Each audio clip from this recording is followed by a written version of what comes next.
வணக்கம். இன்னைக்கு நான் உங்களுக்கு செஞ்சு காட்ட போகிற ரெசிபி வந்து கத்திரிக்காய் புளிக்குழம்பு. அதுக்கு தேவையான இன்க்ரீடியன்ட்ஸ் என்னென்னு பார்க்கலாம். ஃபர்ஸ்ட் நான் வந்து 3 கத்திரிக்காய் எடுத்திருக்கேன். தட் இஸ் 3 பிரிஞ்சால்.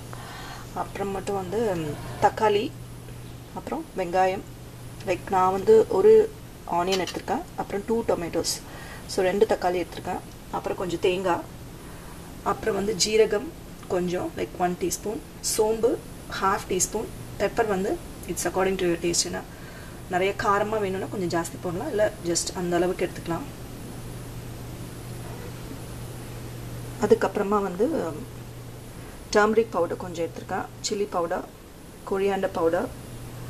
அதுக்கப்புறம் வந்து இது வந்து வத்த குழம்பு மிக்ஸ் அந்த பவுடர் நான் வாங்கி வச்சுருக்கேன். இது இல்லை அப்படின்னா கூட இட்ஸ் ஓகே. நீங்கள் ஜஸ்ட் இந்த கொத்தமல்லி தூள், மிளகாத்தூள் இது ரெண்டுமே நீங்கள் யூஸ் பண்ணலாம்.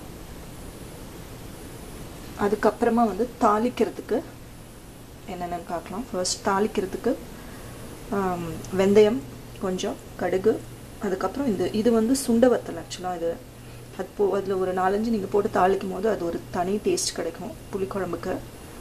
ஸோ அதனால் நான் அதை எடுத்திருக்கேன். அதுக்கப்புறமா வந்து கொஞ்சோண்டு புளி இதுக்கு ஜாஸ்தி வேண்டாம், பிகாஸ் நம்ம தக்காளி நம்ம நிறையா ஆட் பண்ணியிருக்கோம். அதனால் புளி கொஞ்சமாக நீங்கள் கம்மி பண்ணிக்கலாம். அப்புறம் மட்டும் தாளிச்சதுக்கப்புறம் நம்ம கொஞ்சம் ஆனியன், கார்லிக் ஒரு 4-5 போட்ஸ், அப்புறம் கறி லீவ்ஸ். இது வந்து நம்ம தாளிக்கிறதுக்கு இதை வச்சுக்கலாம். இப்போ இதை எப்படி பண்ணுறதுன்னு பார்க்கலாம். இப்போ நான் சொன்ன இந்த தக்காளி, வெங்காயம், தேங்காய், அப்புறம் இந்த ட்ரை இன்க்ரீடியன்ஸ் எல்லாம் இருக்கு இல்லையா. ஸோ இந்த இன்க்ரீடியன்ஸ் எல்லாத்தையும் நீங்கள் என்ன பண்ணணும்னா மிக்சியில் போட்டு நல்லா அரைச்சிக்கணும். வெங்காயம், தக்காளி, தேங்காய், பெப்பர், சோம்பு, ஜீரகம், அதுக்கப்புறம் இந்த ட்ரை இன்க்ரீடியன்ஸ், இந்த 4 இன்க்ரீடியன்ஸையும் நீங்கள் மிக்சியில் போட்டு நல்லா அரைச்சி எடுத்து வச்சுக்கணும். இப்போ இந்த தேங்காய், அந்த வெங்காயம்லாம் நான் ஆட் பண்ணுறேன். அப்புறமா இந்த ட்ரை இன்க்ரீடியன்ஸ் இதே வந்து இதில் ஆட் பண்ணுறேன்.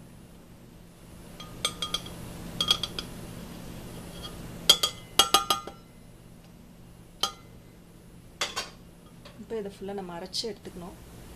இப்போ எண்ணெய் வந்து நல்லா காஞ்சிருச்சு. நீங்கள் வந்து இந்த கடுகு, வெந்தயம், அப்புறம் இந்த சுண்டக்காய் வத்தல் இது 3ஐயும் நீங்கள் போட்டு தாளிச்சிடணும்.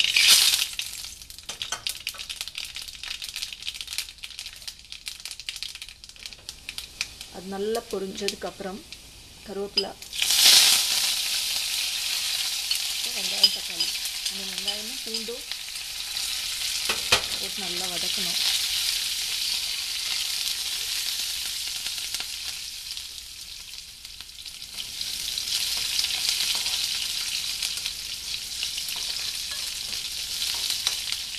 இது தாளிக்கும் போதே ஒரு தனி மனம் வருங்க, ரொம்ப வாசமாக இருக்கும் இந்த குழம்பு. இந்த ஸ்டேஜில் நீங்கள் கொஞ்சோண்டு உப்பு ஆட் பண்ணிக்கலாம்.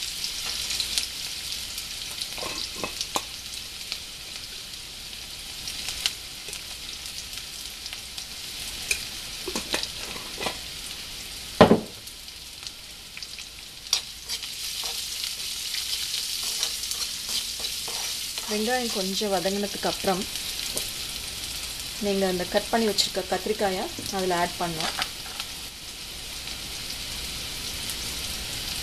கட் பண்ணி வச்சுருக்க கத்திரிக்காயை இதில் ஆட் பண்ணணும்.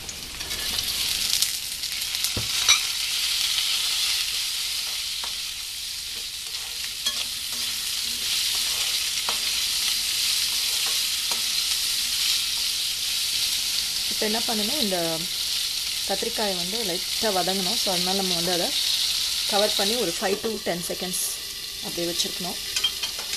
இப்போ இது ஒரு 10 seconds ஆயிடுச்சு. இதை ஓப்பன் பண்ணிவிட்டு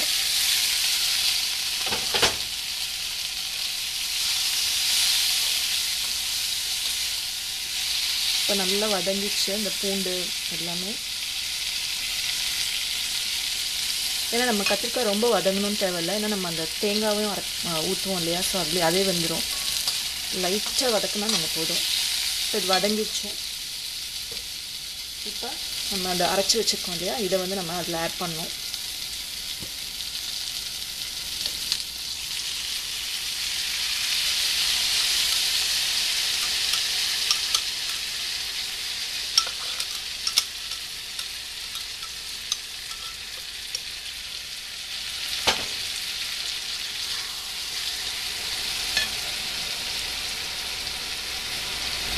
இப்போ இதில் வந்து ஒரு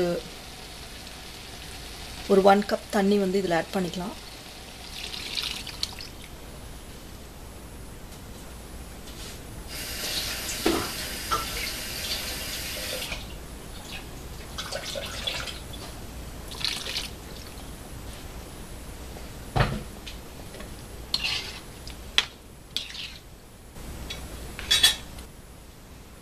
இப்போ இந்த குழம்பு வந்து மீடியம் ஹீட்டில் வந்து இது கொதிக்க விடணும், அந்த கத்திரிக்காயெலாம் வேகிற வரைக்கும். இப்போ இது வந்து ஒரு 15 மினிட்ஸ் ஆயிடுச்சு.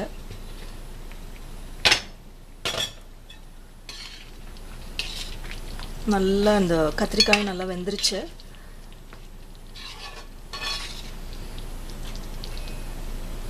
இப்போ இந்த ஸ்டேஜில் வந்து நீங்கள் இந்த கரைச்சி வச்சுருக்க புளியை இதில் ஆட் பண்ணணும்.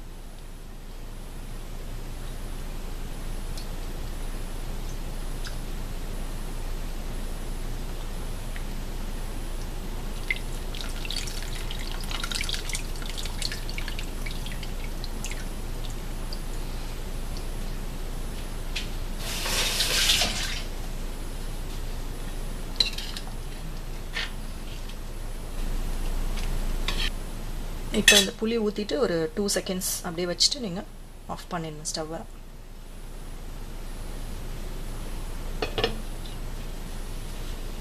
இப்போ அந்த புளி ஊற்றிட்டு ஒரு 5 செகண்ட்ஸ் ஆயிடுச்சு. இப்போ நல்லா கொதிச்சிருச்சு. இப்போ ஸ்டவ் ஆஃப் பண்ணிடலாம்.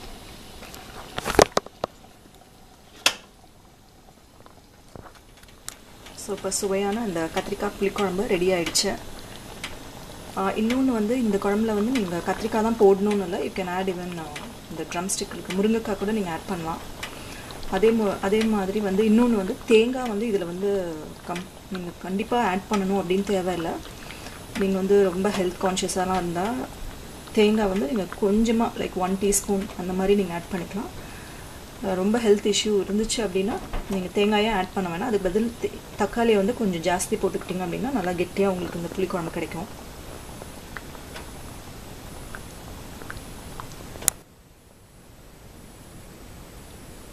இப்போ இந்த கத்திரிக்காய் புளிக்குழம்பு ரெடி ஆயிடுச்சு. நீங்களும் ட்ரை பண்ணி பாருங்கள். தேங்க்ஸ் ஃபார் வாட்சிங். சுவையான கத்திரிக்காய் புளிக்குழம்பு ரெடி ஆயிடுச்சு. நீங்களும் ட்ரை பண்ணி பாருங்கள். தேங்க்ஸ் ஃபார் வாட்சிங்.